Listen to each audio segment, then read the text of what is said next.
Good morning, everybody. Now, today we'll be discussing CA Intermediate Taxation paper of May 23 examination. So, the paper was average paper, but few adjustments were there, and in GST portion also, few new questions have been asked. So, first of all, we'll be discussing, the income tax portion. पहले हम income tax portion को discuss करेंगे and then we will be discussing the GST portion separately. So here question number 1 is compulsory and this is a comprehensive question जो सभी heads को लेके पूछा जाता है, which is covering all the heads of income. So let us start discussion of this particular question. So mister Bhasin is a resident individual. He is a resident individual. He is a resident individual and he is not a senior citizen, aged 52 years. Now he is providing management consultancy services to various corporates and non-corporates clients. So he is engaged in management consultancy. He is a professional engaged in management consultancy services to various corporates and non-corporate clients. And he has provided his income and expenditure account for the year ended 31st of March 23. Now, the gross receipts from profession. Here, the gross receipts from profession is 60,000. That exceeds rupees 50 lakh. So, he will not be able to opt for the provisions of presumptive basis taxation under section 44 ADA. And the last year's professional receipt is 75 lakhs. Okay. Last year's professional receipt is 75 lakhs. So when his professional receipts exceeds rupees 75 lakhs, then being an individual, he will be required to deduct tax at source, say under section 194A or 194C or say 194J, because those professionals whose gross receipts exceeds rupees 50 lakhs, they are required to deduct tax at source. Otherwise, in certain cases, individuals are exempt from TDS provisions. Then further information is that no tax was deducted from any of the receipts. So from professional receipts, tax has not been so deducted. So whatever receipts he has got, it is gross receipts. Basically no TDS has been there. Then interest on saving bank account. As you are aware, this interest on saving bank account will not be taxed under profits and gains of business and profession. कहाँ पे tax होगा ये? It will be taxed under income from other sources. The same will be taxed under income from other sources and will be entitled for deduction under section 80 TTA to the tune of rupees 10,000. Interest on saving bank account, he will be getting deduction under 80 TTA to the tune of 10,000 because he is not a senior citizen. Then winnings from lottery. Now here winnings from lottery is there. Net of cost of lottery tickets of rupees 500. It is net of cost of lottery tickets of rupees 500, net of cost. So means if any expenditure has been incurred, so first of all you will be reducing the receipts. First of all you will be what? Reducing the receipts because it will be taxed under which head? Income from other sources. And here expenditure won't be allowed as deduction. So 99,500 plus 500 rupees is what? The amount of expenses which has been claimed here. So the lottery winnings will be what? 1 lakh rupees. Now basically, if the same is assumed to be net, then grossing up will be required. Otherwise, this is net of cost of lottery tickets. It's just showing net of cost of say lottery tickets. Okay. And if it is assumed to be gross, tax, tax has already been say deducted on 1 lakh rupees, tax is deducted. Net winnings is say 70,000 rupees. That can be say presumed here. Then rent received is 2,40,000. This will be taxed under income from house property. Rent received rupees 2,40,000. The same will be taxed under income from house property. Then here they have given the various details of the expenditure. That is employees remuneration, office and administrative expenses, rates and taxes, interest expense has been provided, then office rent is there, insurance premium, professional fees, depreciation on computers and excess of income over the expenditure. Then The following details relates to the financial year 22-23. Now first point is, listen now what first point provides. It provides that employees remuneration includes rupees 3 lakh paid to his wife, Mrs. Beena, who is working as manager in his office. Now he has paid salary of rupees 3 lakh to Meena, and she does not have any technical or professional qualification or experience required for the job.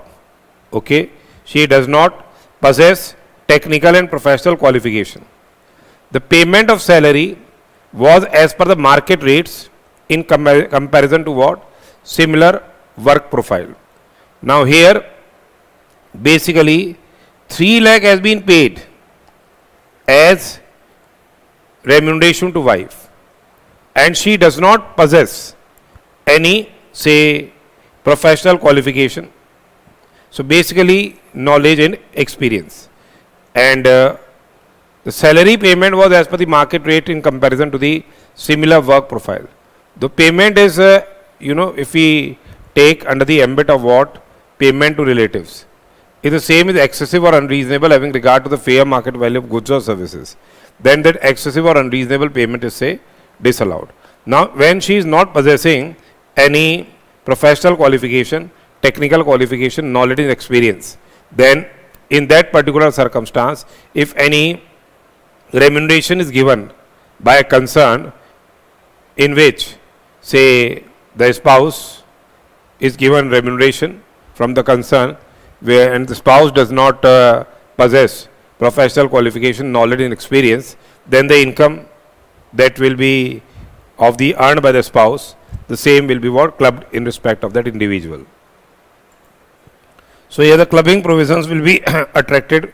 Either you say disallow the expenditure to the tune of rupees 3 lakhs, or the income which the spouse is getting, the same will be clubbed in the hands of the individual. Then Mr. Basin owns a big house with 2 independent units. Now they are saying he is owning a big house and they are say 2 independent units. Unit 1 with the 50% floor area has been let out. This has been say let out. Now this has been let out at a monthly rent of 20,000. 20,000 per month is the rent, and it has been let out say for the entire year. For 12 months it has been let out. That means the rental income is 2,40,000 rupees, and this 2,40,000 rupees is the rental income, and we see this rent has been already credited to the profit and loss account. So what will happen? This will be reduced from here while computing the PGBP income, and it will be charged under the head income from house property. So this 240 is your rental income, actual rent received. Okay. Unit 2 with balance 50% of floor area. Now this is 50% of the floor area is unit 2 that has been used by Basin as his residence. He is using the same for his residence as well as the office. Now the issue is, when if any portion of the house is used for the purpose of own business or profession, then whatever expenditure is relating to the same, expenditure relating to the same will not be taxed, will not be allowed as deduction while computing profits and gains of business and profession. We have seen if your house property is used for your own business, you won't be getting any deduction of the notional rent, neither the same will be taxable. Neither the same will be taxable while computing what? The income from house property. So here this notional rent, if any paid, will be disallowed. Then unit 2 with balance 50% floor area is used for residence cum office. It's used for his residence also and office also. Other particulars are what? 3,60,000 per annum. This is the municipal valuation. Fair rent of the house is 4,20,000 per annum, and standard rent is 4 lakh per annum. So let us for the portion which is used, which is say let out for unit 1, we have to make it 50%. So municipal value, we have to compute the gross annual value. So what gross annual value is? Municipal value. First of all, you have to calculate the expected rent. What is expected rent? Municipal value or fair rent which is higher subject to maximum of क्या standard rent, whichever is higher subject to maximum of standard rent. Then so here for 50% portion will be considering, so municipal value will be how much? It will be 360 divided by 2, 180. Fair rent will be 210 and standard rent will be 2 lakhs. So expected rent is municipal value or fair rent, whichever is higher, subject to maximum of standard rent. So expected rent for 50% portion is 2 lakhs. ARR is how much? Actual rent receivable is how much? Actual rent receivable is 2 lakh and 40,000 rupees. So higher of the two works out to be how much? 240. This will give you the gross annual value. Then whatever municipal taxes have been paid, they are reduced. Then net annual value will get. Then, you know, if any interest is there, and 30% statutory deduction will be allowed. Now rates and taxes, next information we are discussing. Rates and taxes include a sum of 10,000 paid as municipal tax of the entire house. So here when you go for the rates and taxes, 10,000 is for the entire house. So this will be rates and taxes to the tune of 10,000 rupees. Same will be what disallowed here while computing PGBP. And here 5,000 will be what? Allowed as deduction. 5,000 will be, say, allowed as deduction. Remember, it's on account of municipal taxes. The same has been paid during the previous year. Now further, then interest expense represents interest on capital borrowed from a nationalized bank for the construction of the house. Okay, this interest expense. Where is the interest expense? This 80,000 is the interest expense. 80,000 is the interest expense. The construction was completed in 2010-11. Financial year 2010-11, it has been construction has been completed. Neither the loan or interest was paid till the due date of filing the return of income. Now this is a situation here in house property. When we compute house property, while computing PGBP, this interest pertains to house property. House property has been let out and partly used for our own residence and partly for the purpose of business. So in case of the let out portion, even if interest is due,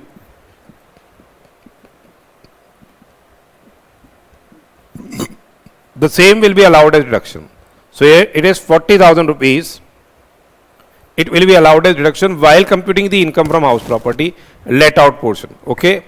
But for self-occupied portion also, that interest will be what? Allowed while computing the income from house property. But the thing here is that house is also used for the purpose of business. So here they have not clarified how much portion has been used for the purpose of business, because for business deduction is allowed only where on account of interest, when the same has been paid on or before the due date of furnishing the return of income as per the provisions of 43B. So this has not been made very much clear here, how much portion has been used for the purpose of his business.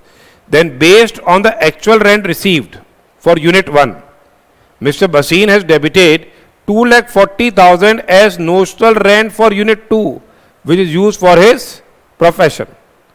Now they are saying that this 240, the same has been used for his, he has debited 240 notional rent.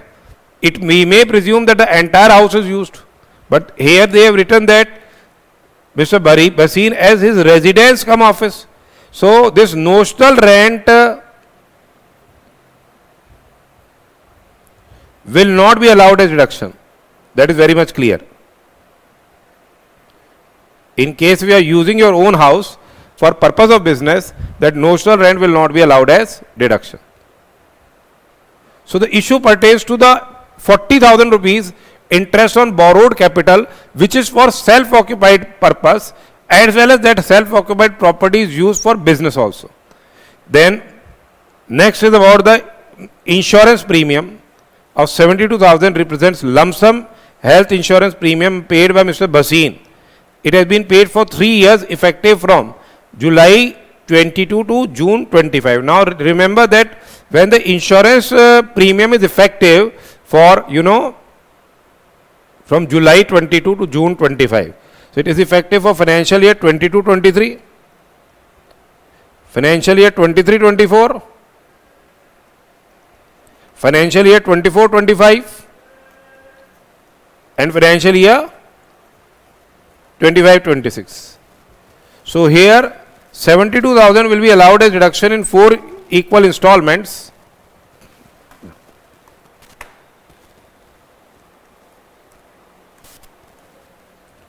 That gives you 18,000 rupees.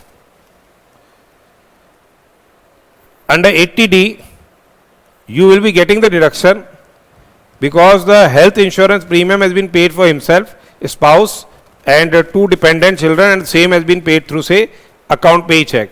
So whatever expenses of insurance premium is there, this 72,000 rupees, this will be disallowed while computing the PGBP income, but deduction to the tune of 18,000 will be, say, allowed. Then the expense on professional fees paid includes a sum of 1 lakh paid to Mr. Ronak, an Indian resident, on which tax has not been deducted at source. Now here, he has paid fees for professional services. As you are already aware, that his turnover in the preceding financial year has exceeded rupees 50 lakhs. He is required to deduct tax at source under section 194J. 194J, tax is required to be deducted at source at rate of 10% on account of, say, fees for professional services.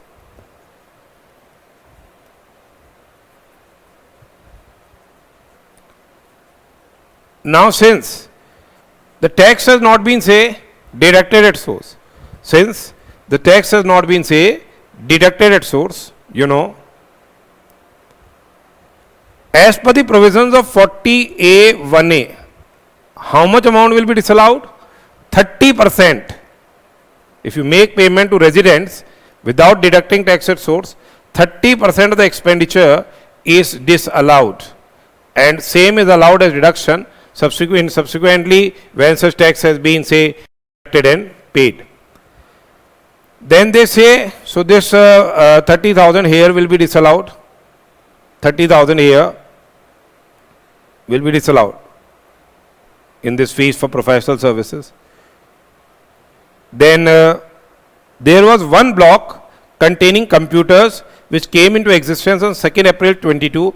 New laptops they have been purchased of 160. Beside this, their printers and scanners have been purchased. That is also now eligible for depreciation at rate of, say, 40% at the block of the computers. So here 2 lakh is, the WDV of the block on which depreciation will be allowed at rate of 40%. 80,000 will be depreciation allowed. This 80,000 will be allowed as depreciation at block rate. And they say that they have charged depreciation of 120. So this charge depreciation of 120, this 120 will be disallowed and 80,000 will be, say, allowed.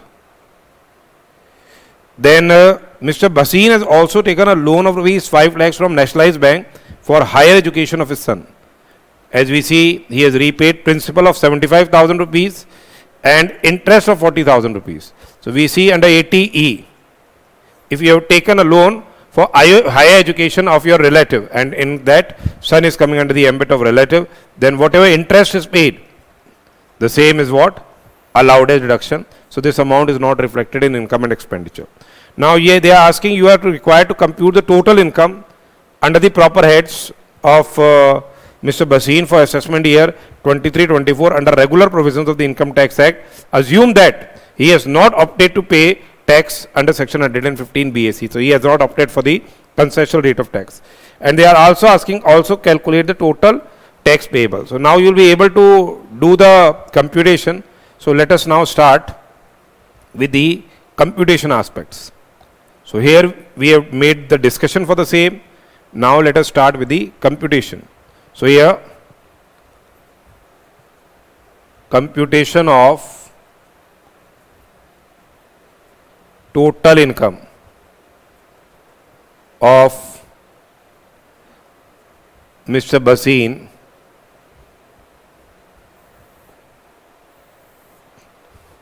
for relevant assessment year.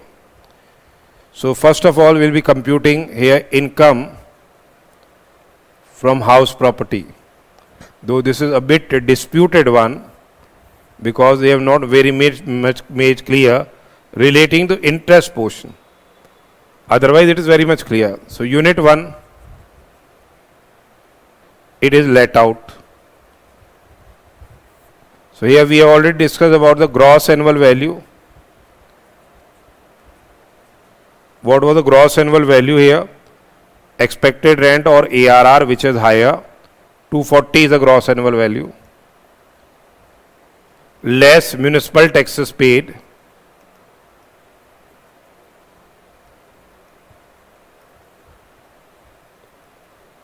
In respect of let out portion, they are saying 50% of rent rates and taxes.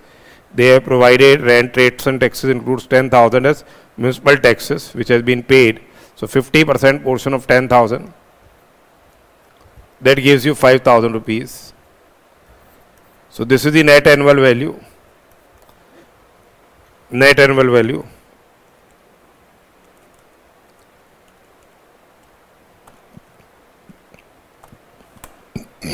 That is 2,35,000. 2,35,000 less deduction under section 24. One is the standard deduction or statutory deduction, that is 30% of NAV.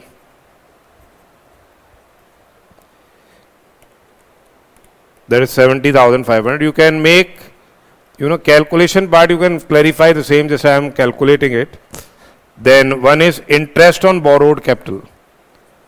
Interest on borrowed capital which has been debited here. 80,000 has been debited for the entire house, presuming that 50% is for this. So it is 40,000 rupees. So here 235 minus 7,500 minus 40,000. So the let out portion income works out to be, I am just writing in green here, 124,500.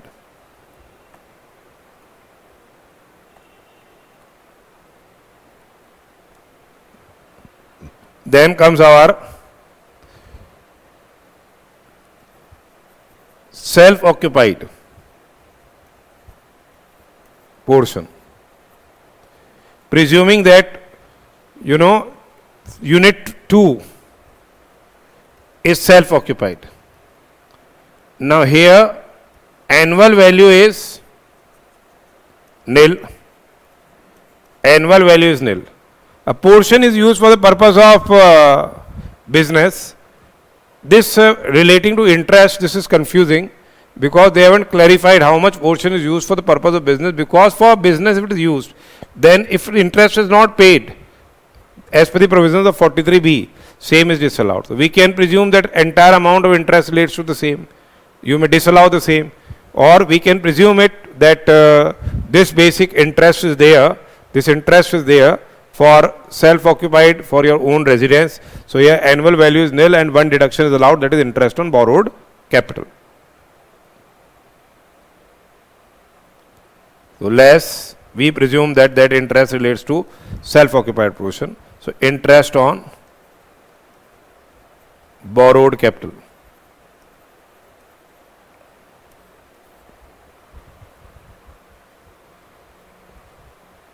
Here the capital has been borrowed.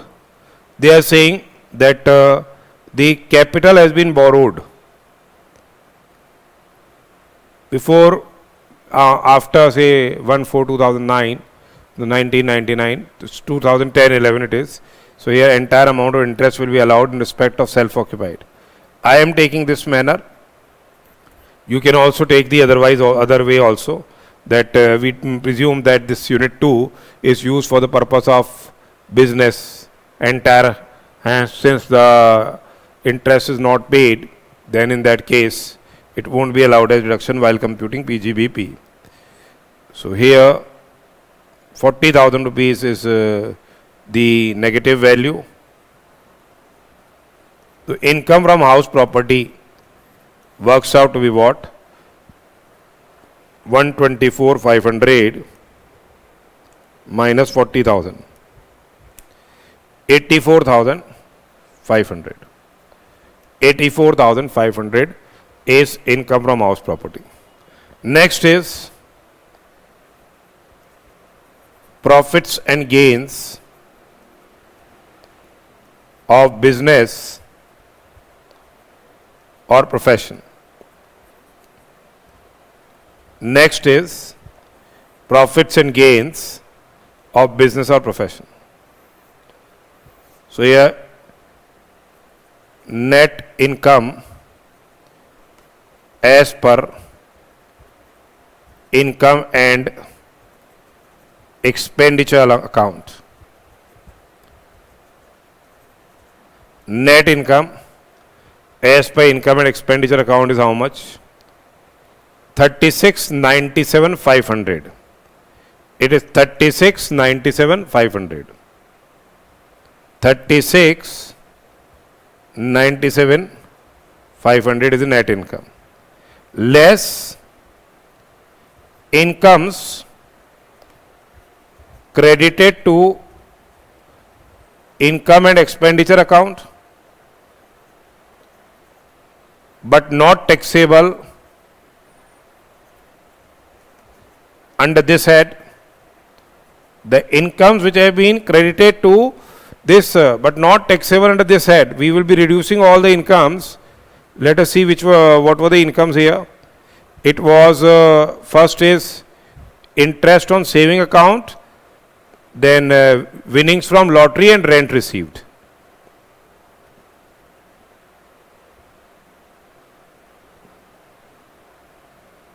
Less interest on saving account. It will be taxed under which head? It will be taxed under income from other sources. So interest on saving account, I am also having this paper in my hand. So it will be much more convenient if I read it from here. So it is 25,000 rupees. Okay, you already discussed the same. Then winnings from lottery.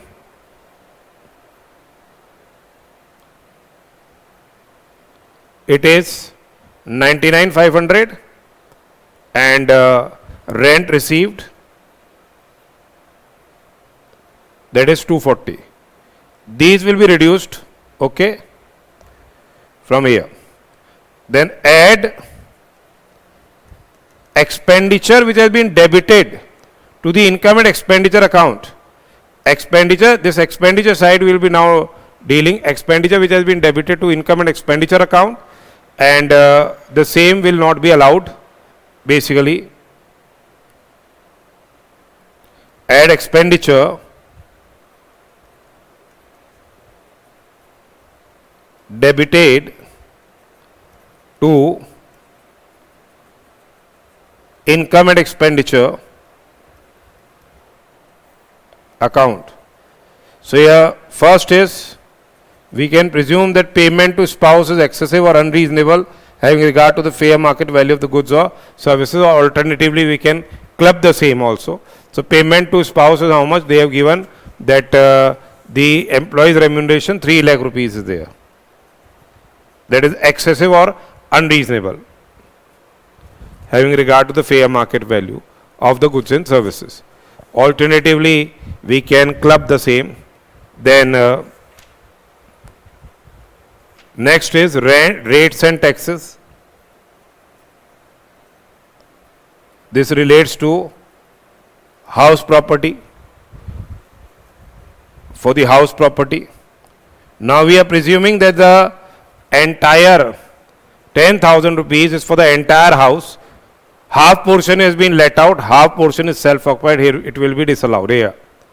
Then interest expense 80,000 rupees. That will be disallowed because it relates to house property. Office rent, as I have already discussed, this is notional rent. The same won't be allowed as deduction. If you are doing business in your own house, it won't be deductible. Insurance premium, it is for personal nature, personal expenditure. That will be disallowed, 72,000 rupees. Then they say that professional fees, you can look from here also, professional fees. Here it was topmost point. So here professional fees,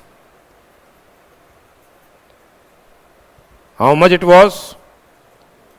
Rupees 1 lakh into 30%, on which tax has not been deducted at source. Under 40A1A, that will be disallowed. That is 30,000 rupees. That will be disallowed, 30,000 rupees. Okay. 1 lakh into 30%. 1 lakh into 30%. Then we are having the adjustment on account of, depreciation on computers.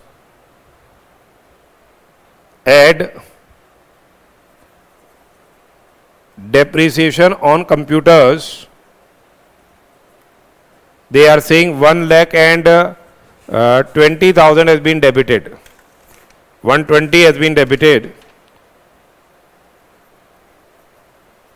Less allowable depreciation. Less allowable depreciation. At rate of block rate, 2 lakhs into 40%. 80,000 rupees. 80,000 rupees will be allowed. This is less item, remember. Then here, I think so all the adjustments have been made relating to this PGBP. You can go through once. Office and administrative expense. Employees remuneration, one point was there. Office and administrative expenses are there.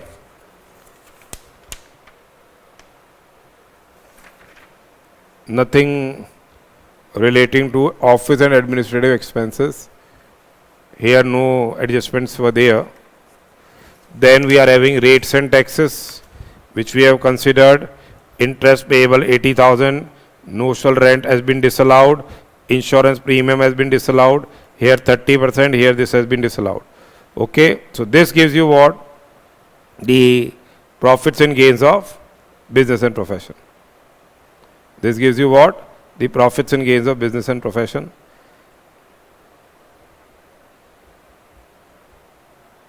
So let us see, it was being done here. So it is 36, 97, 500 minus 25,000 minus 99, 500 minus 240 plus 3 lakhs. Alternatively, presumptions can be there. This can be taxed as your clubbed income. And one more presumption can be there that 3 lakh is the salary which has been given to the employee, and after standard deduction of 50,000, 2 lakh 50,000 can be clubbed. So that can be also approach which institute can follow, plus 10,000 on account of rates and taxes.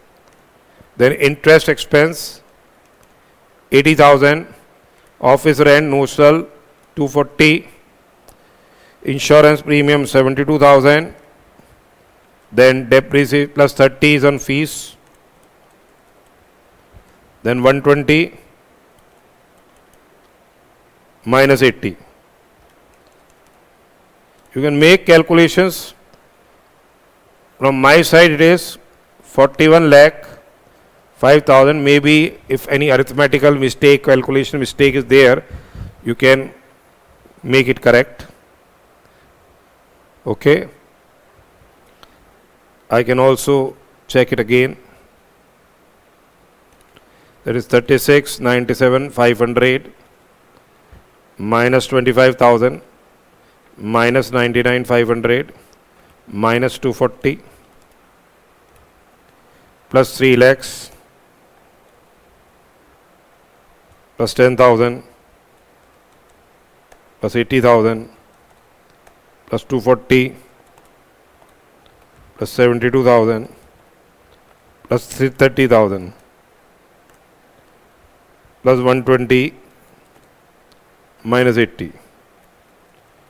Okay. So this is about PGBP. Then we are having income from other sources. Income from other sources. We are having interest on saving bank account.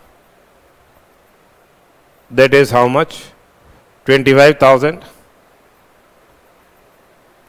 Okay. And we are having lottery winnings 99,500. Add expenses because expenses are not allowed as deduction 500. So 1 lakh is the gross amount of lottery. So 125 it is. I am presuming it to be gross. Some may presume it to be net also. Then he will again gross up the same 100, that is net amount, upon say 100 minus rate of tax 30 into 100. Likewise he can gross up the same. So I am presuming that this is the gross amount of the lottery. This is the gross total income. What is the gross total income? PGBP income was 41 lakh 5,000 plus 125, and house property was how much? House property was 84 500. So it is 43 14 500. 43 14 500 less deduction under chapter 6A. One is 80 TTA, that is saving bank interest. 10,000 same will be allowed as deduction. One is 80D, health insurance premium. 72,000 was paid in 4 installment. We have disallowed na 72, yes. So it was 18,000 would be allowed here. And one was 80E, interest on loan taken for higher education. Okay, that will be allowed as deduction. How much it was? Interest on loan taken for higher education. 40,000. 40,000. Other no contributions to PPF etc. No Sukanya, nothing.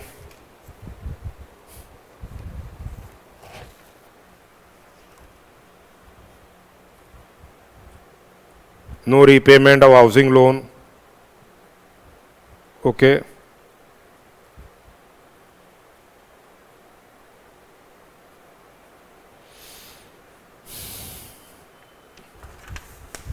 So this is basically, from my point of view, this must be the total income.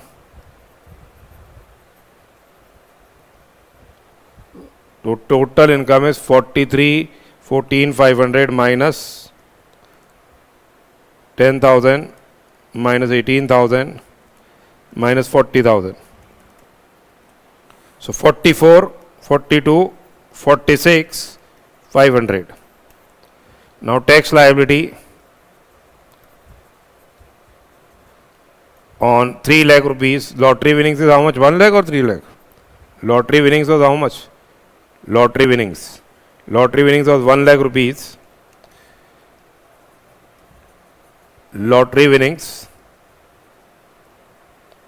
1 lakh rupees, tax is calculated at rate of 30%, that is 30,000 rupees. Balance income,